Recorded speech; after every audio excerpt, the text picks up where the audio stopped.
Hello, everybody.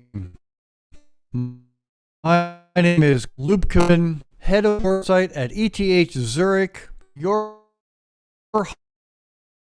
lecture dialogue entitled "The Science We Need, the Ocean We Want."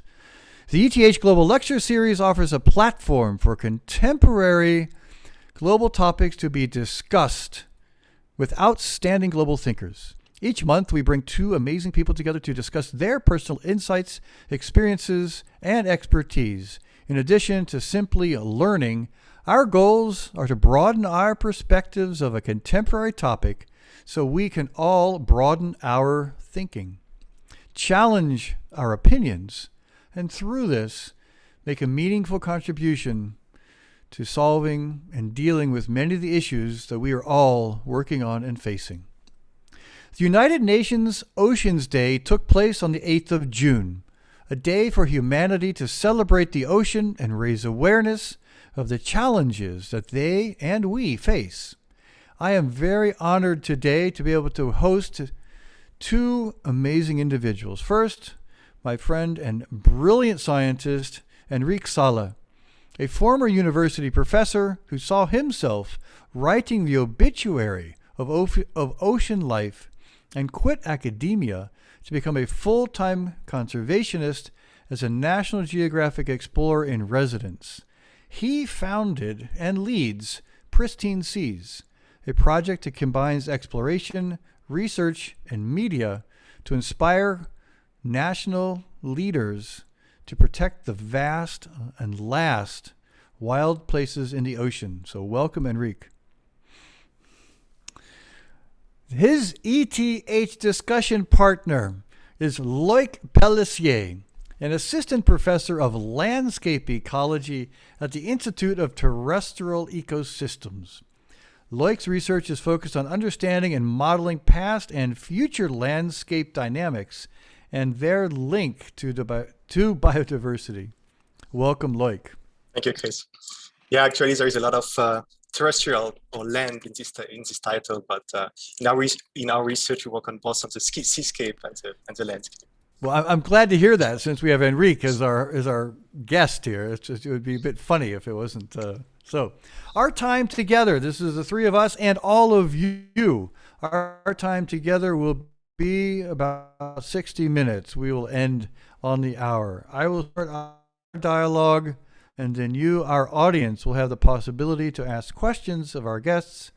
Use the Q&A button that we're all so loving and familiar with at the bottom of the Zoom screen at any time. I'll incorporate as many of your questions into our discussions as possible. So, are we ready? Gentlemen, as we would say, start your engines, but I guess that's not really the appropriate metaphor anymore. So, Enric, it really is a pleasure to have you here. And I know recently you spent an awful lot of time putting together a paper which was just recently published. Can you tell us about that paper? Yes, hi, Chris. Thank you for having me. I wish I were there with you in person near the wonderful vineyards in Zurich. But and great to be with you also, Loïc. In March we published our most recent research in the scientific journal Nature. Mm-hmm. And the title is Protecting the Global Ocean for Biodiversity, Food and Climate.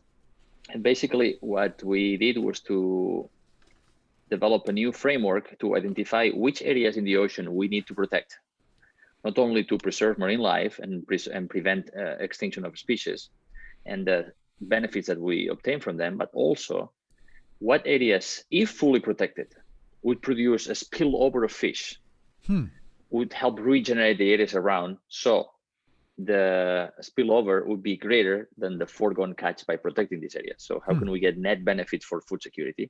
Mm-hmm. And the third benefit that we found was how can we help the ocean mitigate climate change? And we found that we discovered a new source of carbon dioxide emissions that nobody had assessed before, which is bottom trawling. The most destructive way of obtaining food is boats with huge and heavy nets plowing the seafloor and disturbing a lot of sediment and the carbon in it. And we found that the seafloor contains twice more carbon than all the soils of the land, which would be great. Twice more, yeah, it would be great, but we are disturbing much of that carbon. And when that carbon is made available again in the water, then the microbes do their thing and turn it into CO2. So the CO2 emissions from bottom trawling are equal or larger than the global emission from aviation every year. Wow. So what we found is, okay, let's protect the key areas, and the minimum is 30% of the ocean that needs to be fully protected from fishing and other damaging activities like mining or oil drilling. So if we protect the right areas, we'll prevent the extinction of species and the collapse of our ocean life support system. We will actually supply us with more food, and also by reducing bottom trawling, we would avoid CO2 emissions that are pretty significant. So that was our paper. So let me just say, you said 30%, and I do know you. This is where when I first got to know you, you're really focused on marine protected areas, and you've been successful with getting MPAs instituted in a number of different places. I'm not mistaken. It's not enough, but we're getting there. What percentage is protected now? So you say we need 30%. We have how much? Today, okay. So today, 7% of the ocean is in marine protected areas, but most of them allow commercial fishing.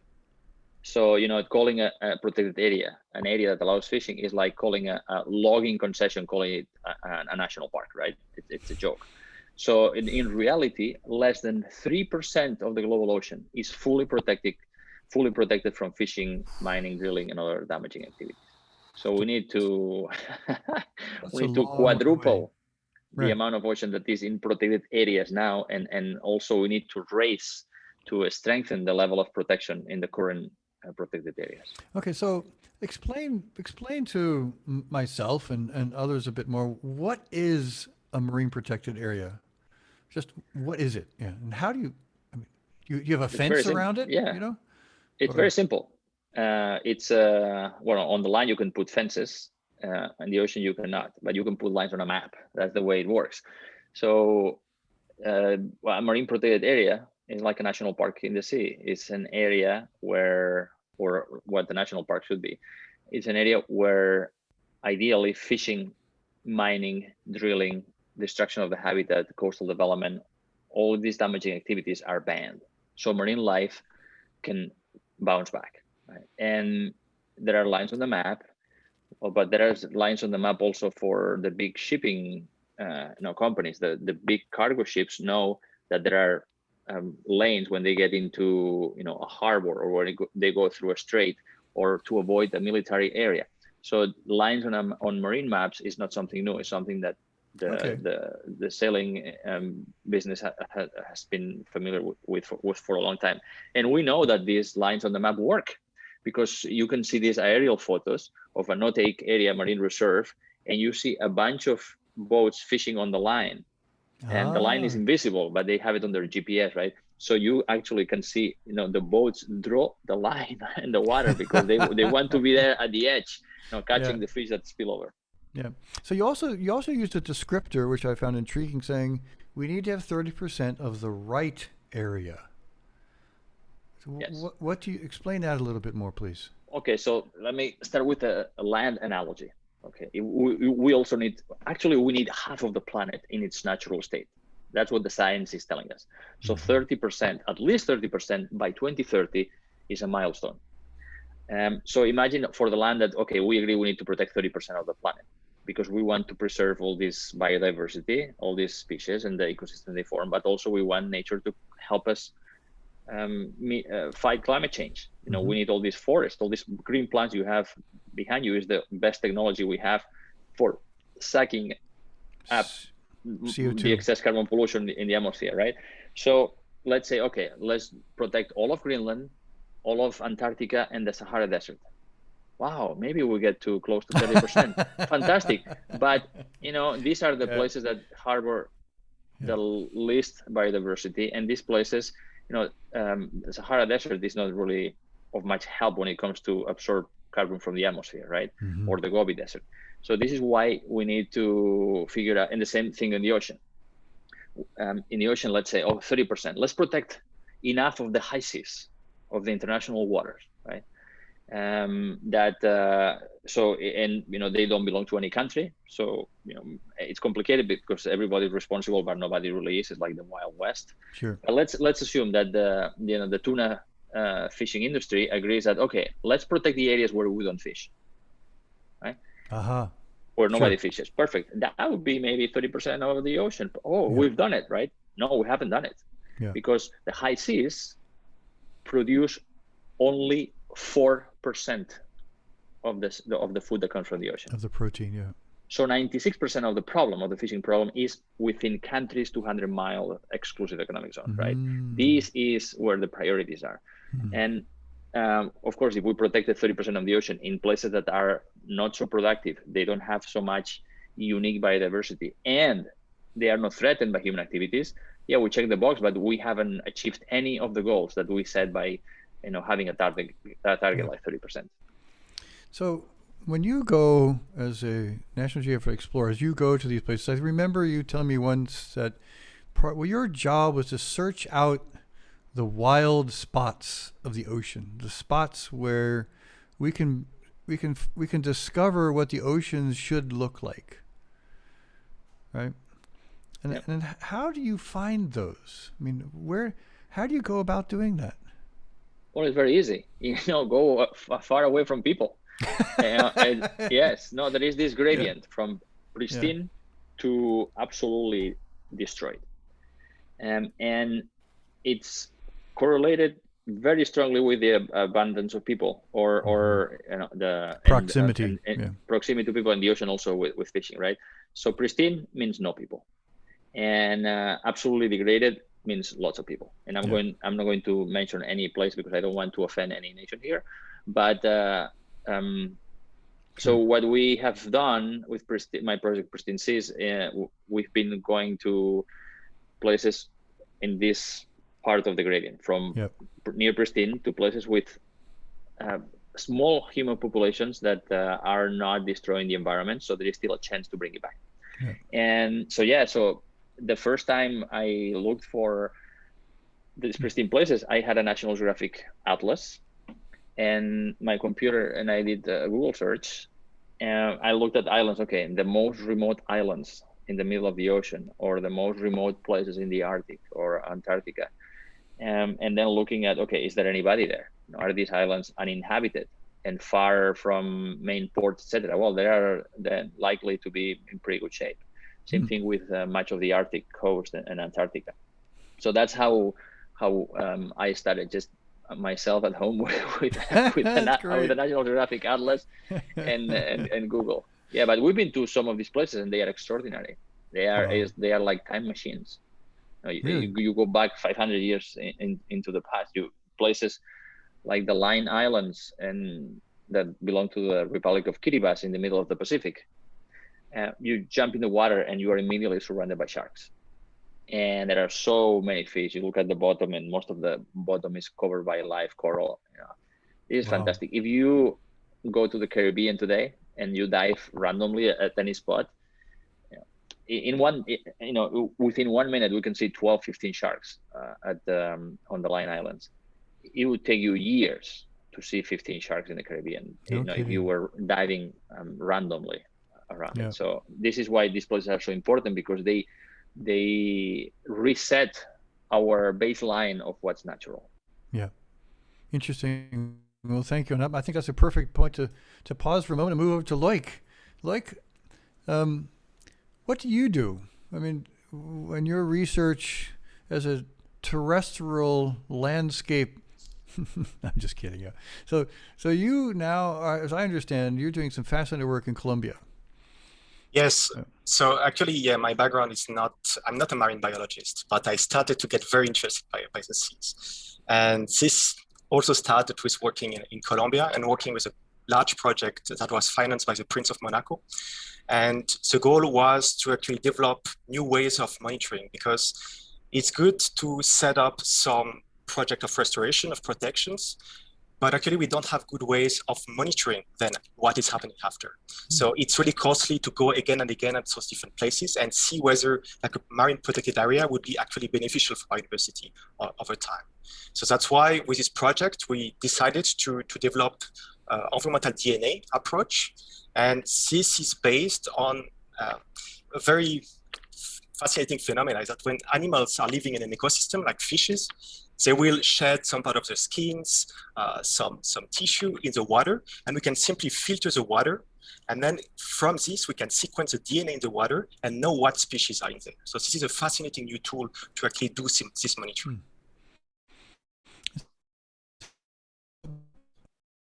Trying to imagine that the fish swimming through, but do we have currents and we have tides and how, but, and you still can tell. Like they get the toilet and the water moves, right? How long does a signature, how long does a fish DNA signature hang out? Yeah, so I mean, that's why we had this project actually, because this eDNA technology started mostly from fresh water, from filtering from rivers, because the water is a bit more contained. So it's a bit easier to get the organisms that are there. But when you see the oceans, I mean, it's so wide. How can you get a signal of species? How can you find a nice way, a good way to monitor and to sample these ecosystems? So that's why we started this project. So we went to many places, including Colombia, including, for example, the Scattered Island, the French territories in Madagascar. And so just to validate this approach. And what we noticed is that we need to filter a large quantity of water to get a good signal. Otherwise, the signal will be highly stochastic, as you say, because of the tides, because of the currents, and this will be problematic. So we need to make large transects, but also filter a lot of quantity. So we had to develop and to test all these approaches. That's kind of cool. So I just want to remind those who are listening that you can add questions in the Q&A button at the bottom, and you're welcome to do so at any time. So you mentioned monitoring, both of you, like you know, Enric, you said, well, you can see the ships because they're due to GPS. So how can we monitor? And is it getting better, getting easier? What are we trying to monitor? I mean, what are some of the things you wish that we could know that we don't, or what do we know? How do we do this? Well, we can monitor many things, right? Depends on what our goals are. And in our case, we monitor two things, basically. One is how well these protected areas are respected. And right now we have satellite technology that is commercially available, publicly available, to detect much of the illegal fishing that might be happening within this protected area. So that has improved a lot. It's become much cheaper, and now we can use several different layers of satellite data, from imaging to radar, automatic identification system, vessel monitoring systems that countries have, infrared lights, because there are some fishing boats like squid fishing boats that fish at night with lights. So we have an incredible array of technologies now to be able to detect illegal fishing activities. And then the other thing that we monitor is what happens in these places after we protect them. And this is the most extraordinary thing I've seen in my life. You know, I've been to places that were absolutely degraded, and after protection, they came back to life. They bounced back spectacularly. And on average, we have seen that the biomass of fish, you know, the tons of fish per hectare, increases on average 600% inside these areas. 600%. But not only that, you know, these fish that grow, and of course, if you don't kill the fish, they take a longer time to die, right? They grow larger, and as they grow larger in size, they grow in 3 dimensions. So the amount of eggs that the large females produce is exponentially larger than the amount of eggs that the smaller female that we don't let grow because we keep fishing them can produce. So the production of eggs and larvae from these reserves is extraordinary. The reproductive output is enormous, which together with the spillover of adult fish helps to replenish the areas around these marine reserves. So there are also improvements in local fishing and local livelihoods. Then when the fish come back, the divers come in. So we have new economic opportunities. So we monitor not only the ecological change in these areas, but also the changes, what are the benefits, social and economic benefits associated with them. That's really Go ahead, Loïc. Go ahead. Yeah, I would say the main problem is that the cost of this monitoring is still quite high. So, and many countries do not have the possibility to do this. So that's why we were interested in the cDNA technology, because actually this can reduce the costs. And then we can also follow many marine protected areas that are actually not really well monitored at the moment.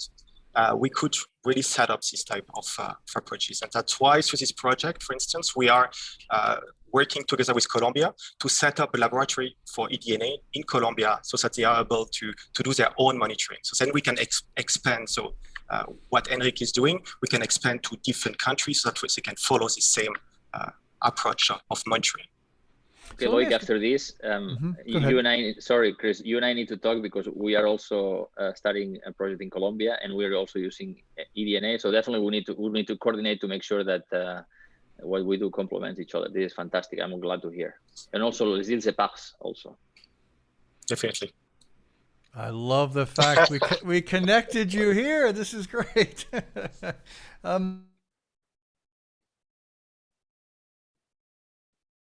So I'm having some connection problems, so I apologize if I freeze. So you said something earlier, Enrique, which I also want to come back to. It has a little bit to this, is when we protect the area, it takes a certain amount of time to bounce back. And are there certain things that we can be thinking about that we need to be, certain parameters for the bounce back, like 100% closure or 50% closure, or you just we need to bring buffer zones, or is there anything around the bounce back, which is, what have you learned about the bounce back factors? Well, it's very simple. Well, protected areas include everything that from areas that are no take, that don't allow any damaging activity or extracting activity, to areas like many in Northern Europe or the UK that allow commercial fishing, including bottom trawling. It's like we would allow clear cutting of forest in a national park. I mean, would that count as protected? No, but countries count this as protected. It's ridiculous, but that's the reality. So what we have seen is that the areas that, and this is our research and research from colleagues from all over the world, that the areas that are fully protected from these activities bounce back. And how long? We can detect changes in as little as 3 years. Right? But of course, there are species like these big groupers that can live 50 years. It will take a long time, right, for the large species to recover. But we can see, actually, we can detect significant differences in as little as 3 years. And the more, of course, the longer, the more mature the ecosystem is going to be. Like an oak forest. You let an oak forest regenerate naturally. In the UK, for example, there was a recent study published yesterday, I think, that shows that in 59 years you can see a mature forest that looks, it's not as old, but it really looks like, wow, this is a real serious oak forest, right? Yeah. So the longer you wait, the more changes you see. But the areas that are partially protected, the areas that allow commercial fishing, do not have the same benefits. Yeah. In many cases that we've seen around the world, we've seen it in Australia, in the Seychelles, in the Gulf of California, in the Caribbean, in the main Hawaiian Islands, in the Mediterranean. Protected areas that allow fishing are not different from unprotected areas. They don't bring the fish back, and they have no social or economic benefits. Yet they suck resources and money and personnel and attention for managing something that has the same benefits as an open access area, which is it's an illusion. So this is why we think that the easiest way to benefit marine life and people is to have very clear boundaries in areas that are no take, as large as possible, and then have, very important, have the local communities have them own the access rights to the waters around this area. So it is the local community that's going to benefit from the local marine protected area, and of course they will support it then, and like this we prevent the free rider problem. Yeah, no, that makes a lot of sense. Loïc, do you have any thoughts on this? Because then I'm going to ask you another question. Yeah, I would say, I mean, the main challenge with protection is also that we are facing many problems at the same time. So it's not only about human pressure, it's also about climate change. And actually, we are also making model of biodiversity and forecasting on the climate change using different type of mechanistic and statistical models. And we are predicting that many locations in the tropics, they will decline in terms of biomass because of climate warming. So the condition for the species will not be so good. So we have at the same time find location for protection, but we have also to work globally in order to make sure that the ecosystem can persist. So that's the main problem with global change. We have to work on very different fronts for biodiversity. That's a great point. So our poor oceans are being stressed on many different levels, in a way. So if we think about, come back to that question, Enric, of the right areas. You've mentioned the national, looking at your atlas and finding the most remote places possible. And if I think, like what you just mentioned with climate change, are there perhaps some unexpected places we need to start thinking about protecting now, in anticipation of the changes of the 50 years, like in the Arctic or the Antarctic? Yeah. No, definitely. Yeah. Go ahead. No, definitely. And this is why on our paper, we looked at the changes in species distribution because of expected warming, right? And we found that many places that are priorities for protection today will still be priorities in 2050, right? More than 2050, forecasting more than 2000, farther than 2050 gets a little complicated. But one thing we know is that it doesn't matter how the ecosystem will change. If we protect an area, wherever ecosystem is going to be there is going to be in better shape and is going to help replenish the areas around, right? But yes, there are places that now are, let's say, low-hanging fruit, places where there is not much fishing activity. But in the future, they will, because the species are going to move north because of ocean warming.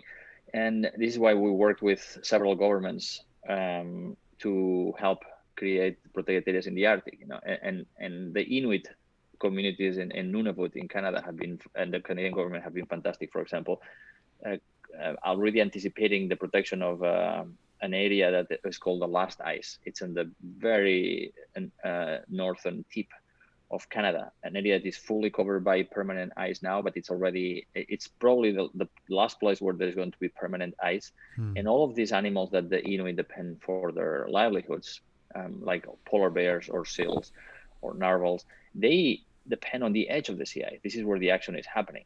So they decided to protect this area from industrial exploitation now, because when the ice melts in the summer, and that's going to be the last refuge for sea ice, they wanted to make sure that the animals they depend on and that the ecosystem that they have lived with for thousands of years is going to be safe from these direct disturbances. Well, that's a wonderful example, and you've anticipated my next question, which was to both of you.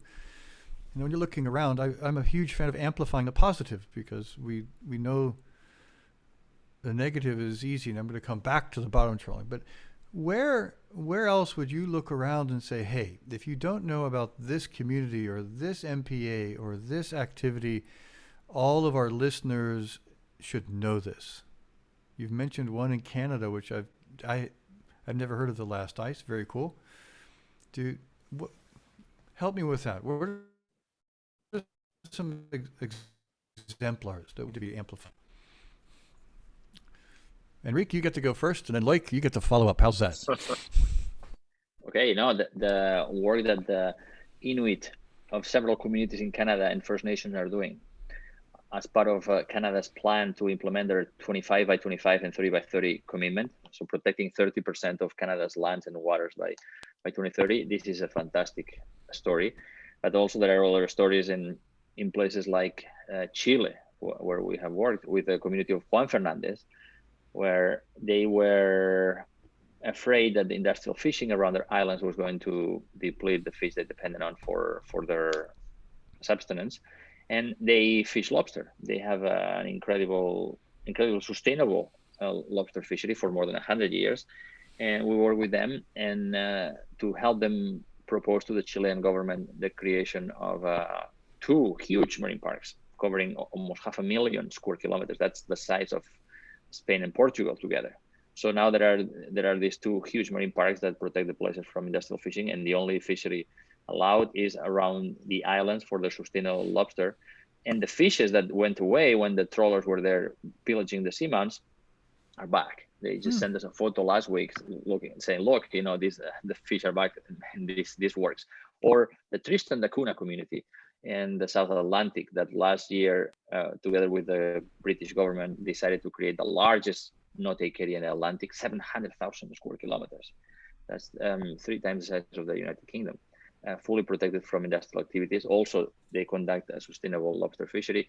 So there are a bunch of places around the world that are great examples of leadership of local communities. So if you go to our pristineseas.org, pristineseas.org website, you'll be able to see a bunch of examples, including some photographs and videos.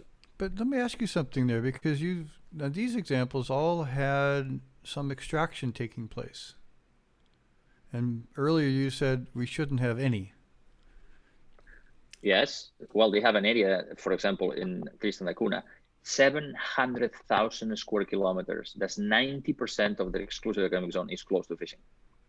Only 10% of it is open to fishing, right? So these guys are fishing around the islands, well managed, we're sustainable, and they are receiving a spillover from all around. So clever. That's what we mean, that to be able to have sustainable fishing and to have prosperous coastal communities, you need no-take areas that are going to replenish the areas where they fish. So in a way, the only way you're going to resolve that is if you're looking at this as a big system and you're recognizing that the system has a codependence and you have to, in a co-negotiation, so that you have a win-win-win-win-win and it's not a zero sum. Yes, the only ones who will say that they will lose are the ones who tend to get away with murder. Literally. That's the industrial fishing lobby, right? The big fishing industry. In many places where we have worked, we have seen that they overexploit the place. In many cases, they have driven species to collapse. Yet they cry and cry when an area is proposed for protection, saying that this is going to destroy the industry. Well, places are already collapsed. So regardless, these places need a break. So that's what we always see. The actors that are going to lose from transitioning from the status quo. Even if we are going to have more spread, diffuse benefits, when you concentrate the losses, these are the guys who are going to make it impossible, even if they are on the wrong side of history. It's sort of like saying, our oceans are almost like athletes in the sense they're performing, and they have to have a break. Every high performance athlete needs a break every once in a while so they can get back on the road or something. It's like, oh. What about you, Loïc? Do you have a favorite example of an exemplar to amplify? So I was not involved so far in the creation of any marine protected area, but through the different trips, sampling missions that we did, we saw many projects and many activities that give us some hope about. There are a lot of researchers, a lot of actors that are really involved in creating new projects. I mean, we have been in Malpelo, and for example, there is a large initiative to connect, to make a protected area in between Malpelo, Galapagos, and Coco Island as a kind of a large protected area for sharks. And we have been also to some more local islands, for example, in Tanzania, in Mafia Islands, where we had also some local marine protected area. It was not full no-take zone, but it was only for traditional fishing from the local community. And so it was amazing to see this diversity and the health of corals in this marine protected area. So there is ways to get the acceptance of the local community and to have this type of benefits both for the biodiversity and for the people. That's cool. So the title of today's dialogue, today's global lecture was The Science We Need for the Ocean We Want. I would like for both of you to to describe the ocean we want. Describe it. Me, I'm a landlubber. What's the ocean we want, and why? Who wants to bite on that one first? So, I mean, what I would like to understand, and that's why I'm working with eDNA as well, is that what we want is oceans that are functioning, that we have all the ecosystem, all the processes, the food web, the transfer of energy that is functioning for the best productivity, so that then we can also, as a human being, benefit from these ecosystems. And that's why we are doing this research, is that with eDNA, we can get an idea about life, not only, I mean, what we see, we all love to see a shark, to see a dolphin, but we can also monitor what is happening to bacteria, to prokaryotes, to see how all these organisms are linked and how we can actually make some management decision that is preserving this whole ecosystem functioning. So I would say we want to maintain the functioning of all these ecosystems, these marine ecosystems. Okay, that's cool. Enric, the ocean we want, the ocean you want. Okay, the ocean I want is an ocean where if you have a cat and you get in the water, your cat doesn't get infected. It's an ocean with clean water that actually fends off disease instead of creating it. It's an ocean that is full of the large animals that there used to be there. You know, it's that ocean with clear water, lots of large animals, instead of an ocean that is looks like a pea soup in some places because of the proliferation, explosion of microbes, because of the destruction of the ecosystem. It's an ocean that continues helping us survive on this planet, an ocean that is healthy and continues to help us mitigate climate change by absorbing much of the excess carbon pollution that we have expelled into the atmosphere. It's an ocean that continues to be a source of awe and wonder instead of seeing it as a foe. It's an ocean that supplies us with food and is not overexploited. It's an ocean that continues providing all these benefits that make this planet such a wonderful place, the only place to live. Yeah, that's beautiful for both of you. Thank you for that. You know, again, I'm a landlubber, so I know research tells us that when you walk in a forest, your brain chemistry, your neurological pattern changes within 3 minutes. And it says and after that, the benefit accrues up to a certain point. Has research also been done on a similar vein with oceans? Do either of you know? Yeah. Yeah, same thing. You have the same, the forest bathing therapy of Japanese, and yes, the same effect occurs when people are in a pleasant ocean, right? If you are on a small sailboat in the middle of a storm, I don't think you're going to get that spiritual coolness, right?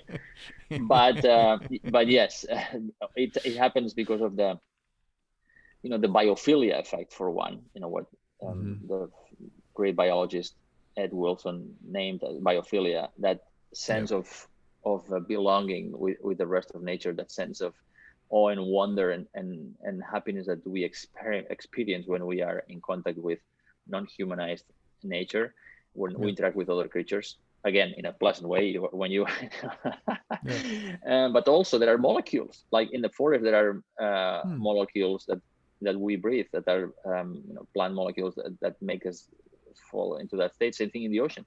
There are molecules that are the product of photosynthesis from microscopic algae, for example, that create a similar effect on humans. And just the soothing effect of seeing gentle waves lap on a beach, is the same mesmerizing effect that a stream can have, or looking at moving clouds, or looking at fire, for example. Yeah, that makes sense. That makes sense to me. It was just a random question I wanted to talk about. So the other part of the title was the science we need.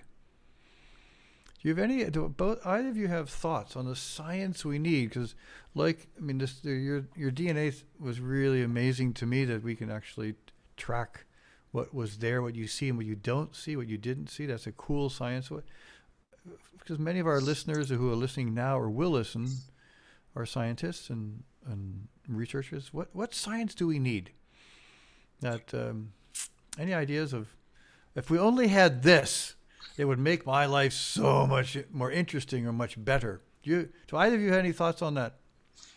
I would say that it's not an easy question. There is no easy answer to this. But when we think about the concept of ecosystem services, so the services that ecosystem are providing to humans, actually, this is a very recent concept. And we see that we still have, in many ways, difficulties to quantify these ecosystem services, because we know, effectively, we know that ecosystems are providing a lot of benefits.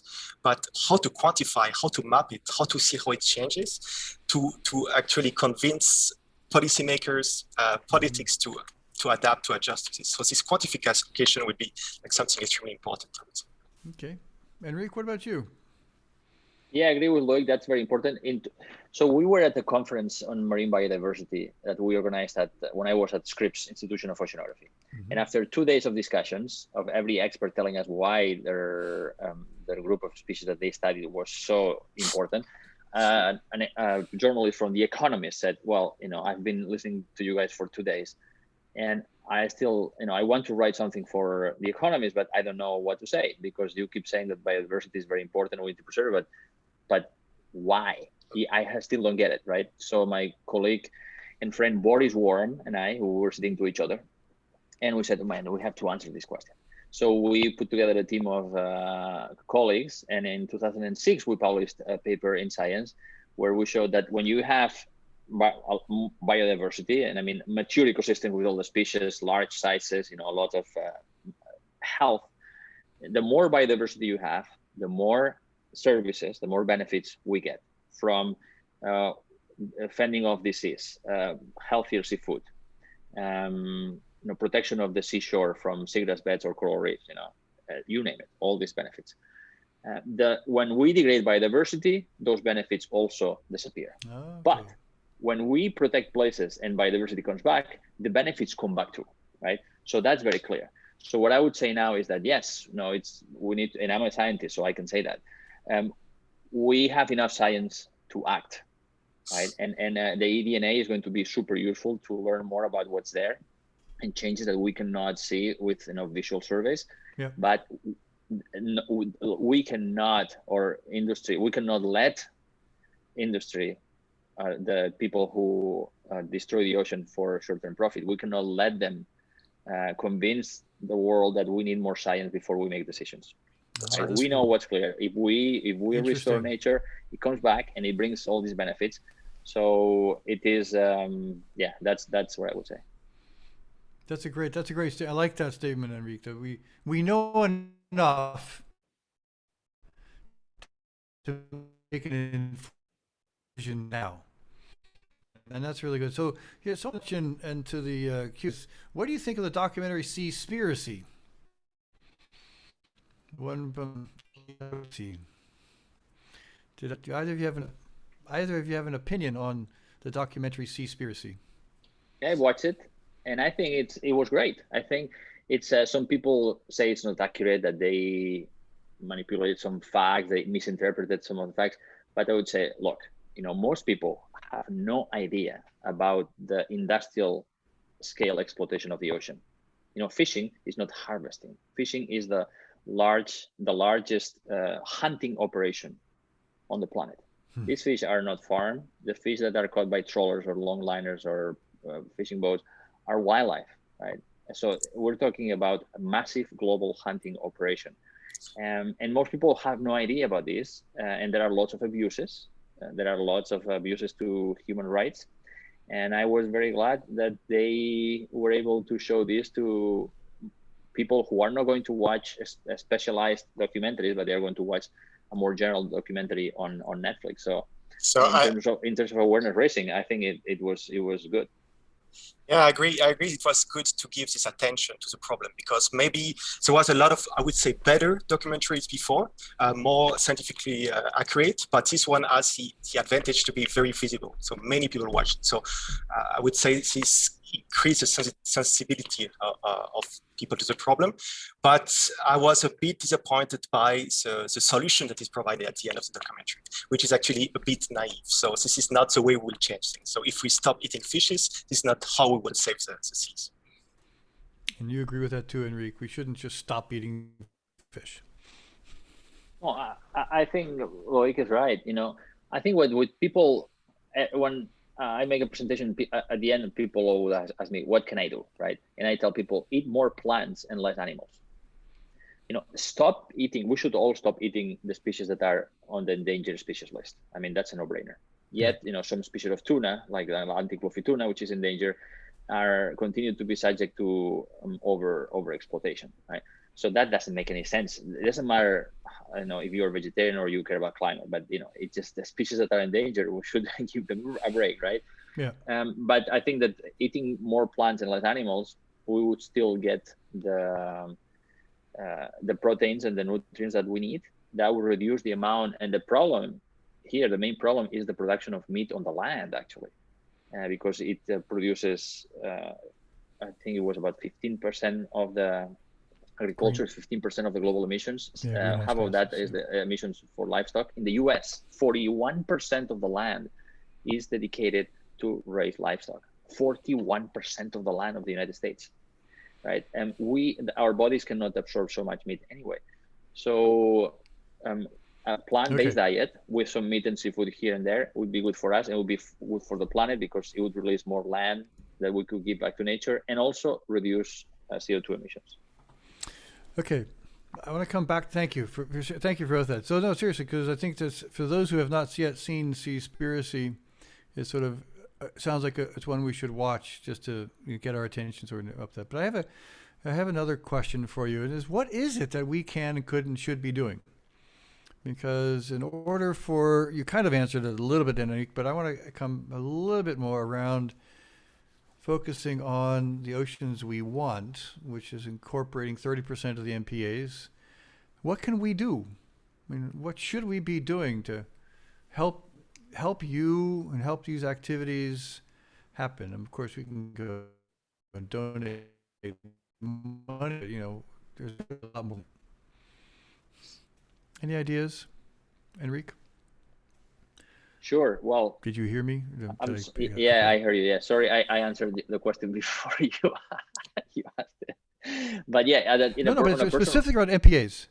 Yeah, MPAs. Yes. Really specific on MPAs. Yeah.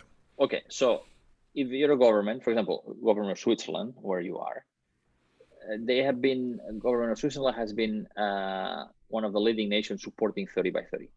They are part of this high ambition coalition for nature and people, and so that's fantastic.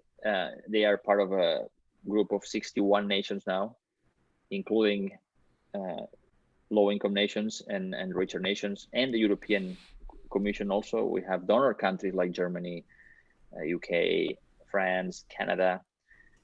So it would be great, for example, if governments that have the means would complement their commitment to the target with support for implementation of the target globally, right? Mm-hmm. Switzerland is a small country, but it has a financial potential that other countries, larger countries, don't have. So it would be great that governments like Switzerland's were able to commit not only to finance the protection of more of their land and oceans locally, but also help developing countries implement the target, because that's where the main roadblock is in resource mobilization. So I'm assuming that the resource mobilization, cash is one, but is it also know-how and economic transition?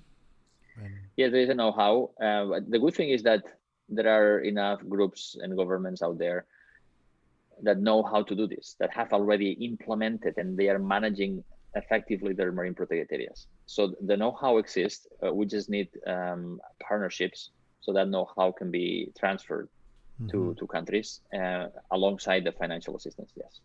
Okay, that's cool.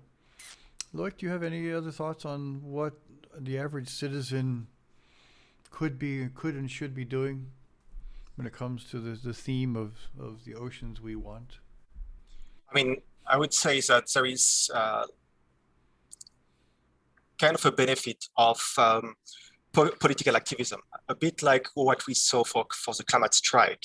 I mean, we can see that by raising the topic, by talking about the topic, talking about the problem, we can raise awareness in the community. And then we can see how we can bring this topic higher up in the list of priorities of government. So you might think about Switzerland, there is no coast. So, I mean, marine protected area might not be so important, but there are ways to raise this as an important question politically. But I think Enric would argue with you. I'm going to put words into your mouth, Enric, that marine protected areas are important for everybody, even if we're for Switzerland as well, because they provide the carbon sink, they provide life we need. So this is part of the, this is probably, I guess, part of the awareness we need to be raising for everybody. Exactly. Did I say that You're okay? absolutely Did right. I do okay? If you want to preserve if you want to save the glaciers of Switzerland, you better protect the forest of Canada, Russia, the Amazon, and the Congo Basin, and ensure that the ocean continues to be a sink of carbon and not a source. So everybody is on the same team here. And I think that the pandemic has been the clearest reminder in modern times that we cannot have purely nationalistic approaches anymore, because it only takes one person to get infected with a virus to stop the world's economy and create millions of deaths all around the world. And that's because of our destruction of nature, because of wildlife trade and encroaching upon natural habitats and making it easier for these zoonotic diseases, these viruses that come from animals, to come on our doorstep. So we cannot accept that argument anymore, that, well, I'm not living in the ocean, so I don't really care. And especially for Switzerland, I would say, because in Switzerland, we have a lot of multinational, we have a lot of impact globally with, it's a very important financial place. So we have a lot of indirect impact. So even so, in terms, for example, of CO2 emission, it's not increasing so much. In terms of the indirect CO2 emissions, this is exploding. So we see the indirect impacts that Switzerland can have, and we have to act in that way to make sure that the companies working through Switzerland are respecting the ecosystems. Yeah, well, totally hear that, Loïc, and I want to. We just have about 5 minutes left, but I want to come back to what I said right at the very beginning, Enric. You pointed out something I wrote down here, that bottom trawling releases as much carbon, which is in your paper, which was a discovery, which was like, wow, like bottom trawling. So how can we learn about bottom trawling? I didn't know that until you just told me that. Where can we go to, and how can we, again, as consumers, because we have power through our consumer patterns, help ameliorate or help this issue, or help change it? Is there anything that we can be doing? Well, to know more, I would start going to Wikipedia, which has a good entry on bottom trawling. Okay, good. Yeah. Yeah. Okay. That's still, I am a scientist and I publish and read academic papers, but still my first place of choice to learn about something is Wikipedia, which is fantastic. And yeah, one of the problems is that there is so much, the supply chains in the ocean are so opaque, right? Oh. So the fish that you eat in, let me give you an example. There was a study conducted on fish tissues. So these Oceana, this NGO in the United States, they funded this study, going to a bunch of supermarkets around the United States, and purchased what was sold as red snapper. Okay, so they found that only 40% of the samples were actually red snapper, and the other 60%, and so more than half of what was sold as red snapper, were fish belonging to 12 different families of fish that had nothing to do with red snapper, right? So the mislabeling and the lack of traceability in the ocean is dismal, right? So It's very difficult for people to know when they go to the supermarket that white fillet is really hake from Namibia or Argentina, or it's toothfish from Patagonia or the Antarctic. It's very, very difficult for people to know, even if you want to know. So right now, I don't think that we can say, okay, don't eat that fish or that fish because it comes from that fishery or that trawling fishery. It's really, really difficult. This is one of the things that we need to solve to make sure that there is traceability and that there is no mislabeling. And what you were saying about the science we need, actually, there is a lot of research now how to have a data science system to track the supply chain and to better see where it's coming from. So to be informed when we are taking a decision of buying something. And let me just give you a ridiculous example, right? In Japan, they sell this surimi lobster. Okay, so it's a lobster tail, right? It's the shell of the tail, which is filled by fake crab, by surimi. And the surimi fake crab is actually the paste made of pollock, which is a fish that most people don't eat directly. So instead of eating pollock directly, no, we have to believe that it's lobster, knowing that it's fake lobster. I mean, how ridiculous is this, right? So this is just one comical example of how grotesque is our exploitation and our understanding and relationship with the ocean. It sounds like as our opportunities to acquire protein from the ocean becomes even more strained, that this issue is only going to become worse. And unless we're able truly to create the amount of protected areas to allow those to become breeders to be able to catch the right stuff. You know, this is, in a way, this sounds like it's going to get worse before it gets better. You know. So in our final, gentlemen, this has been really fascinating for me. And on one hand, it's depressing. On the other hand, it's inspiring. It's depressing a little bit to hear in the news from you, sort of as a combination of some of the really, some of the terrible conditions of an increasing portion of those beautiful oceans, which should be blue, green, and earning and dead. And so this is, but on the other hand, hearing from both of you that if we give it a break, Mother Nature and Mother Ocean will come back, and she wants to, right? And this is, I think, we often hear about the tipping point. Amazon, some people, some scientists were about 2% from tipping point where the Amazon turned into. Are we close to a tipping point with the ocean, or have we passed it? Or tell me about that for just on the last minute or two. Is there such a thing also in the ocean? Well, for some species, we have reached a tipping point because these species are gone, like the Caribbean monk seal. There used to be a seal in the Caribbean and endemic to the region. For hammerhead sharks in the Mediterranean, we've lost 99% of them because of fishing. It's clearly that species have reached a tipping point.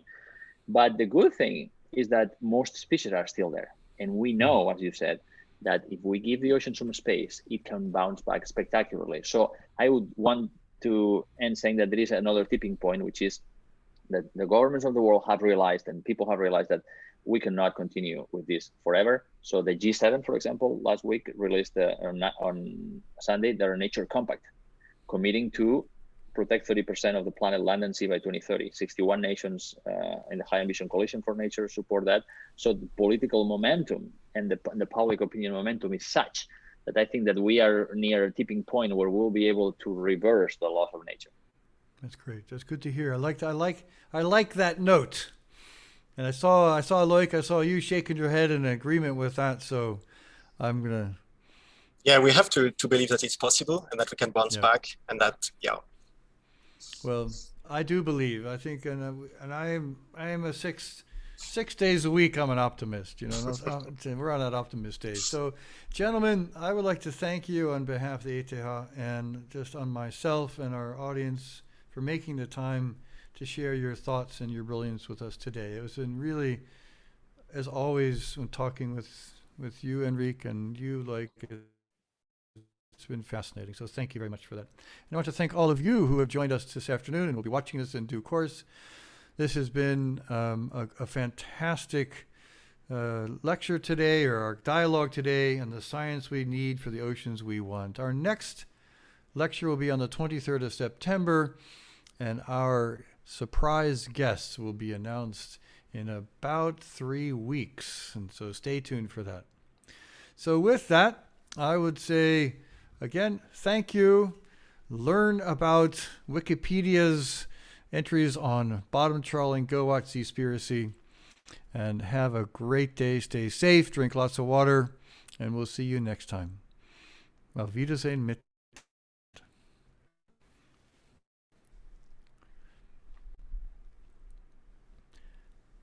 Now we